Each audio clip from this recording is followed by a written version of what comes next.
Hello friends, नमस्कार। आप सभी को स्वागत है अपना YouTube channel talent study lover पर। तो साइंस की क्लास नंबर 28 स्टार्ट करते हैं, जो कि वन लाइनर साइंस की, और इसमें कंप्यूटर से रिलेटेड आपको क्वेश्चन देखने को मिलेंगे। सभी के सभी वन लाइनर क्वेश्चन है और सभी प्रीवियस ईयर क्वेश्चन, और उसके बाद फिर मॉडल सेट क्वेश्चन दोनों मिक्स रहेंगे। ठीक है, तो चलिए शुरू करते हैं क्लास आज की। और इस क्लास की PDF आपको टेलीग्राम पर प्रोवाइड करा दिया जाता है, तो टेलीग्राम ज्वाइन कर लीजिएगा, वहाँ से PDF डाउनलोड कर रिविजन जरूर कीजिएगा। तो चलिए शुरू करते हैं आज की क्लास। तो सबसे पहले देखते हैं, सबसे पहला क्वेश्चन है, झरने में जब जल ऊंचाई से गिरता है तो उसका ताप होता है, तो क्या होता है? तो इसका ताप जो है वो बढ़ जाता है। क्या होता है? इसका ताप बढ़ जाता है। नेक्स्ट क्वेश्चन है आपका कि ताप के सेल्सियस पैमाने पर परम शून्य ताप जो होता है वो कितना होता है, ये बताना है। ठीक है ना, तो परम शून्य ताप जो होता है वो -273 डिग्री सेल्सियस होते हैं। कितना होता है परम शून्य ताप, किसे बोलते हैं? तो -273 डिग्री सेल्सियस को बोलते हैं।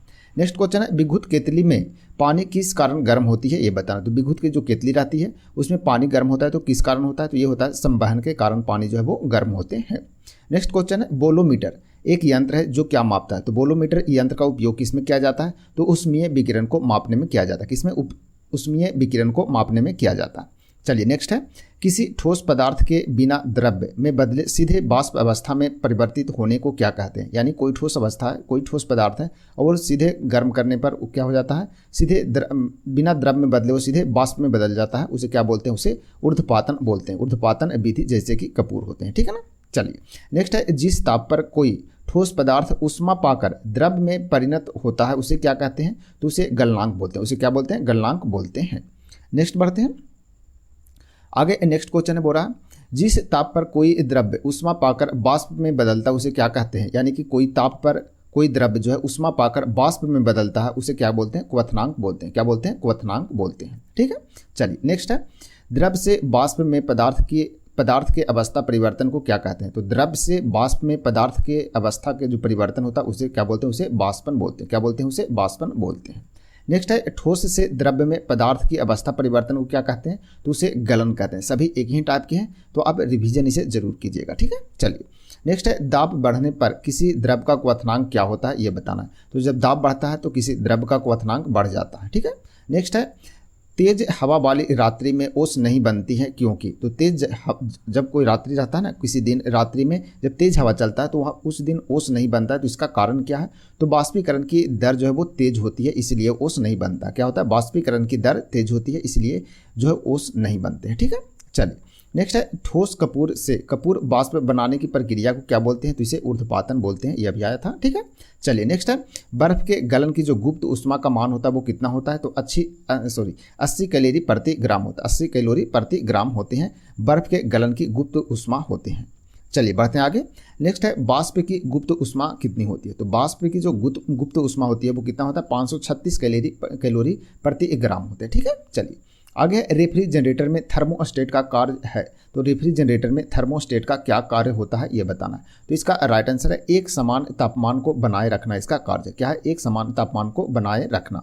नेक्स्ट है, प्रकाश तरंग किस प्रकार की तरंग है? ठीक है ना। तो कई बार बताएं, प्रकाश जो होता है प्रस्थ मतलब कि अनुप्रस्थ होते हैं, जबकि ध्वनि धैर्य यानी कि अनुधैर्य होते हैं। ध्वनि जो होता है अनुधैर्य तरंग होते हैं, जबकि प्रकाश क्या होते हैं? अनुप्रस्थ तरंग होते हैं। ठीक है, ध्यान रखिएगा। नेक्स्ट है, प्रकाश की तरंग सिद्धांत किसके द्वारा प्रतिस्थापित किया गया था? तो ये किया गया था हाइगेंस के द्वारा। किसके द्वारा? हाइगेंस के द्वारा यह किया गया था। ठीक है। चलिए आगे, प्रकाश एक प्रकार का विद्युत चुंबकीय तरंग है, यह सर्वप्रथम किसने बताया? तो ये बताया गया था मैक्सवेल के द्वारा। किसके द्वारा? मैक्सवेल के द्वारा। मैक्सवेल एक ऑस्ट्रेलिया के प्लेयर भी हैं। ठीक है ना, तो उन्हीं के नाम से याद रखेगा। ठीक है।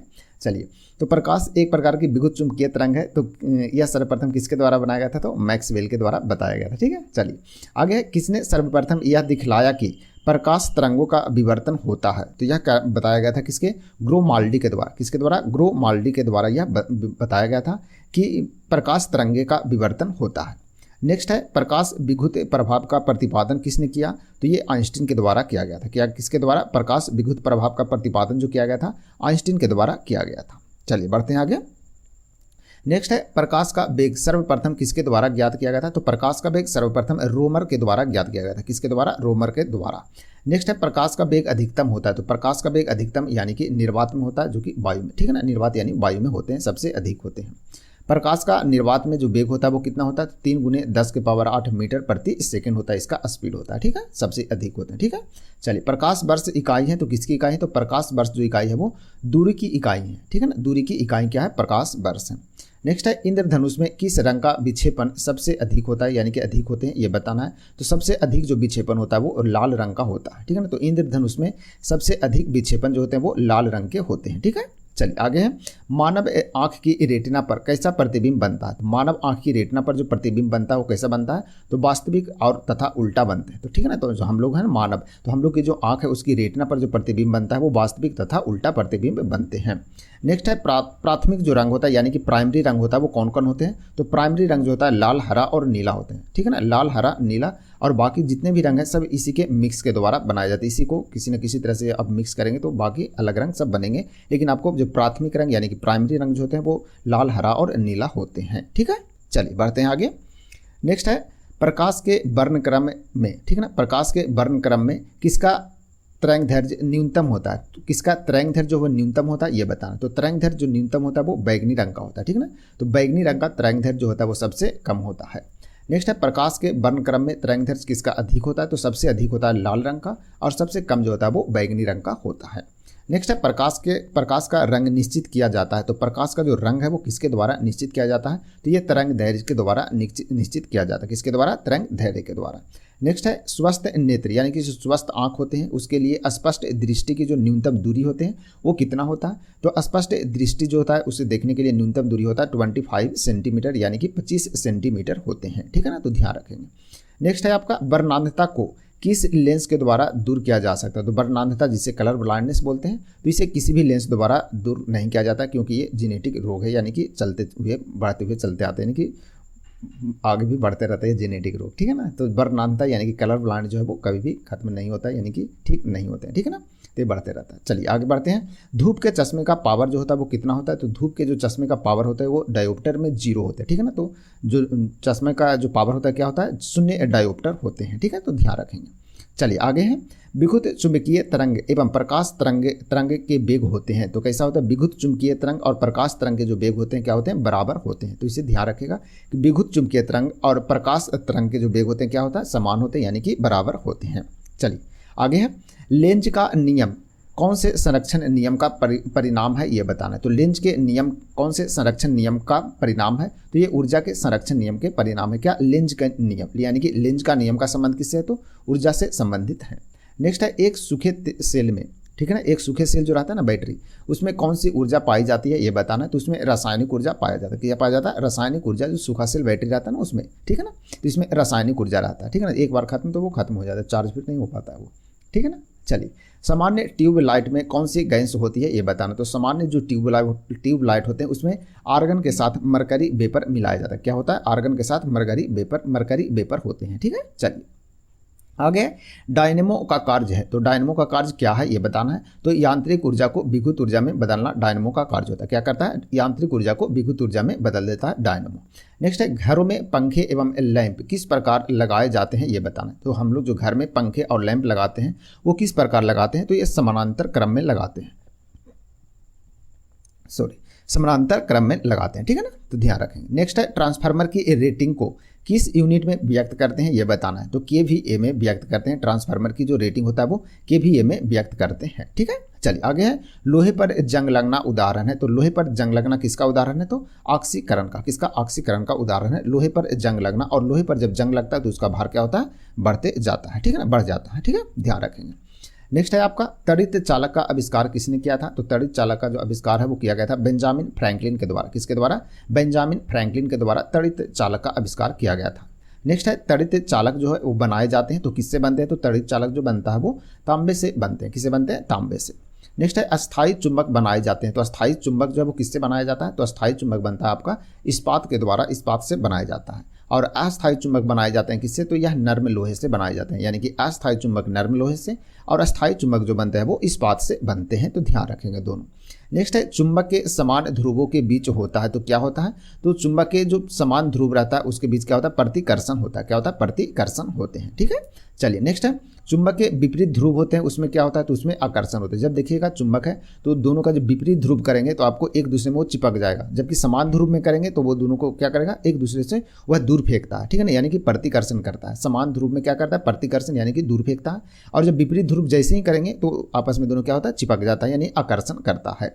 नेक्स्ट है नीले लिटमस पत्र को लाल कर देता है, तो कौन करता है, तो अम्ल है। ठीक है ना, अम्ल जो है वो नीले लिटमस है उसे पत्र को क्या कर देता है, वो लाल कर देता है। तो ध्यान रखेंगे अम्ल जो है वो क्या कर देता है, लाल कर देता है, नीले को लाल में बदल देता है वो। ठीक है, चलिए आगे है ध्रुवों पर नमन कोण जो होता है वो कितना होता है, तो यह 90 डिग्री का बनता है। ध्रुवों पर नमन कोण जो बनता है वो 90 डिग्री का बनता है। ठीक है, चलिए आगे है मुक्त रूप से लटकी चुंबकीय सुई का अक्ष भौगोलिक अक्ष के साथ कोण बनाता है, तो कितना डिग्री का बनाता है ये बताना है, तो ये बनाता है 18 डिग्री का। ठीक है ना, तो मुक्त रूप से लटकी चुंबकीय सुई का अक्ष जो है भौगोलिक अक्ष के साथ कितने डिग्री का कोण बनाता है, 18 डिग्री का कोण बनाता है। नेक्स्ट है विषुवतीय रेखा पर नति कोण। ठीक है ना, नति कोण जो होता है वो कितने डिग्री का होता है, तो नति कोण विषुवतीय रेखा पर जो होता है वो 0 डिग्री का होता है। ठीक है ना, तो विषुवतीय रेखा पर नति कोण 0 डिग्री के बनते हैं। नेक्स्ट है त्रिविमीय चित्र किसके द्वारा लिया जाता है ये बताना है, तो त्रिविमीय चित्र जो है वो होलोग्राफी के द्वारा लिया जाता है। किसके द्वारा, होलोग्राफी के द्वारा लिया जाता है। नेक्स्ट है एक ही प्रकार के परमाणुओं से मिलकर बना पदार्थ क्या कहलाता है, तो एक ही प्रकार के परमाणुओं से मिलकर बना पदार्थ तत्व कहलाता है। क्या कहलाता है, तत्व कहलाते हैं। नेक्स्ट है 2 या 2 से अधिक तत्वों के मात्रा के विचार से एक निश्चित अनुपात में संयोग करने से बना पदार्थ क्या कहलाता है, तो उसे यौगिक बोलते हैं। क्या बोलते हैं, उसे यौगिक कहते हैं। ठीक है, चलिए आगे है लाल लिटमस पत्र को नीला करता है। ठीक है ना, तो लाल लिटमस पत्र रहेगा उसे नीला कौन करता है, तो नीला क्षार करता है। ठीक है ना, तो क्षार जो है वो नीला कर देता है किसे लाल लिटमस पत्र को नीला कर देता है कौन, क्षार करता है। जबकि नीला जो लिटमस पत्र रहता है उसे लाल कौन कर देता है, तो लाल करता है अम्ल। ठीक है, तो अम्ल लाल करता है जबकि क्षार नीला करता है। तो दोनों को आप ध्यान में रखिएगा क्योंकि बहुत बार एग्जाम में यह आया हुआ है। ठीक है ना, और कन्फ्यूजन भी बहुत करते हैं इसमें। ठीक है, चलिए नेक्स्ट बढ़ते हैं। आगे है 2 या 2 से अधिक शुद्ध पदार्थों को किसी भी अनुपात में मिला देने से बनता है, तो क्या बनता है, तो उसे क्या बोलते हैं ये बताना, तो उसे मिश्रण बोलते हैं। क्या बोलते हैं, मिश्रण बोलते हैं। जब 2 या 2 से अधिक शुद्ध पदार्थों को किसी भी अनुपात में मिलाते हैं तो उसे मिश्रण कहते हैं। नेक्स्ट है विश्व का प्रत्येक पदार्थ अत्यंत सूक्ष्म कणों से मिलकर बना है, यह सर्वप्रथम किसने कहा था, तो यह कहा गया था कनाद के द्वारा। किसके द्वारा, कनाद के द्वारा कहा गया था। नेक्स्ट है परमाणु के नाभि का जो आकार होता है वो कितना होता है, तो 10 के पावर -15 मीटर होते हैं परमाणु के नाभि का आकार होता है। नेक्स्ट है आपका न्यूट्रॉन तथा प्रोटॉन की संख्याओं का योगफल कहते हैं, उसे क्या बोलते हैं ये बताना है। तो न्यूट्रॉन तथा प्रोटॉन का जो संख्या है उसके योगफल को क्या बोलते हैं, द्रव्यमान संख्या बोलते हैं, यानी कि बोल सकते हैं द्रव्यमान संख्या बराबर न्यूट्रॉन प्लस प्रोटॉन बोल सकते हैं। ठीक है, चलिए आगे परमाणु भार का अंतर्राष्ट्रीय मानक है, तो C12 है। क्या है, C12 है। नेक्स्ट है रेडियोधर्मी पदार्थ उत्सर्जित करता है, तो रेडियोधर्मी पदार्थ जो है वो क्या उत्सर्जित करता है, तो अल्फा बीटा और गामा कण उत्सर्जित करते हैं। क्या, रेडियोधर्मी पदार्थ है। ठीक है, चलिए आगे है जल में घुलनशील भस्म को कहते हैं, तो क्या बोलते हैं, तो जल में घुलनशील जो भस्म होते हैं उसे क्षार कहते हैं। क्या बोलते हैं, क्षार बोलते हैं। ठीक है, तो ध्यान रखिएगा। और क्षार का काम क्या है, तो क्षार जो है वो लाल लिटमस पत्र को क्या कर देता है, नीला कर देता है। तो ये भी आप ध्यान में ही रखेंगे। ठीक है, चलिए अब देखते हैं कंप्यूटर से रिलेटेड क्वेश्चन आपका मिलेगा। ठीक है ना, तो कंप्यूटर से रिलेटेड भी क्वेश्चन रहेगा, ये भी देखते हैं। ठीक है ना, चलिए तो बाइनरी सिस्टम बाइनरी सिस्टम एक नंबर सिस्टम है जिसका आधार है, तो उसका आधार क्या है ये बताना है। ठीक है ना, तो बाइनरी सिस्टम एक नंबर सिस्टम है जिसका आधार क्या है ये बताना है। तो इसका राइट आंसर है आपका 2। ठीक है ना, तो बाइनरी जो सिस्टम नंबर होते हैं वो कितने होते हैं, 2 होते हैं। कौन कौन होते हैं, तो 0 और 1 होते हैं। कौन कौन होता है, 0 और 1, 2 होते हैं टोटल। ठीक है, चलिए आगे कंप्यूटर के स्क्रीन पर ब्लिंक करने वाले जो प्रतीक होता है उसे क्या बोलते हैं, जैसे ब्लिंक हो रहा है ना तो इसे क्या बोलते हैं, तो इसे कर्सर बोलते हैं। क्या बोलते हैं, इसे कर्सर बोलते हैं। ठीक है, चलिए XLSX एक्सटेंशन का प्रयोग जो है वो किस तरह के फाइलों में किया जाता है, यानी कि इस टाइप के कोई फाइल मिलेगा तो आप समझ जाएंगे कि कौन सी फाइल है ये। ठीक है ना, तो ये होता है एक्सेल में। किस में होता है, एक्सेल में होते हैं। ठीक है ना, तो ध्यान रखेंगे एक्सेल में कोई फाइल सेव करेंगे तो लास्ट में आपको XLSX एक्सटेंशन आपको लिखा हुआ मिल जाएगा आपको। ठीक है, चलिए टिपिकल नेटवर्क में सबसे शक्तिशाली कंप्यूटर है जिसे क्या बोलते हैं, तो उसे बोलते हैं नेटवर्क सर्वर बोलते हैं। क्या बोलते हैं, नेटवर्क सर्वर बोलते हैं। नेक्स्ट है कंप्यूटर में मुख्य सिस्टम बोर्ड को क्या कहते हैं ये बताना। तो कंप्यूटर में मुख्य सिस्टम बोर्ड को बोलते हैं क्या, मदर बोर्ड बोलते हैं। क्या बोलते हैं, मदर बोर्ड बोलते हैं।